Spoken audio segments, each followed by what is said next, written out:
దేశవ్యాప్తంగా సంచలనం సృష్టించిన కాపు యువకుడు గాదె సాయికృష్ణ లాకప్ డెత్ కేసులో సిఐ నాగరాజుని ఇవాళ రెండవ రోజు కూడా సిట్ విచారించనుంది. సుప్రీంకోర్టు ఆదేశాల మేరకు ఉదయం 10 నుంచి సాయంత్రం 5 గంటల వరకు నాగరాజును క్వశ్చన్ చేస్తారు సిట్ అధికారులు. ఈ కేసులో రాజమండ్రి జైల్లో ఉన్న ఆయన్ను నిన్న విజయవాడ న్యాయస్థానంలో పోలీసులు హాజరుపరిచారు. ఇరుపక్షాల న్యాయవాదుల మధ్య కోర్టులో సుదీర్ఘ వాదనలు జరిగాయి. నాగరాజు తరపున న్యాయవాది జి సాంబశివరావు వాదనలు వినిపిస్తూ సుప్రీంకోర్టు మార్గదర్శకాలు, జైల్ మాన్యువల్ నిబంధనలకు లోబడి పోలీసుల విచారణ ఉదయం 10 నుంచి సాయంత్రం 5 వరకు మాత్రమే జరపాలన్నారు. విచారణ పేరుతో రాత్రి వేళల్లో సుదీర్ఘ ఇంట్రాగేషన్స్కు ఎట్టి పరిస్థితుల్లో కూడా అనుమతి లేదని, 24 గంటల పాటు నిందితులను ఇంట్రాగేషన్ చేయటం ముమ్మాటికి చట్ట విరుద్ధం అన్నారు. అలాగే ఈ కేసుకు సంబంధించి విచారణ జరిగే సమయంలో నిందితుడి తరపు న్యాయవాది హాజరు కావచ్చని వాదనలు వినిపించారు.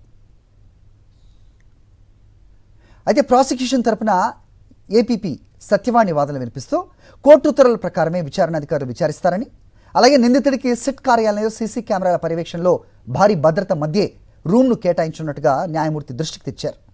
ఇరువురి వాదనలో పరిగణలోకి తీసుకున్న న్యాయమూర్తి రిషిక్ విచారణ సమయంలో విచారణ అధికారుల నుంచి ఏమైనా ఇబ్బందులు ఎదురైతే తెలియచేయాలని సూచిస్తూ నాగరాజును పోలీస్ కస్టడీకి అనుమతించారు.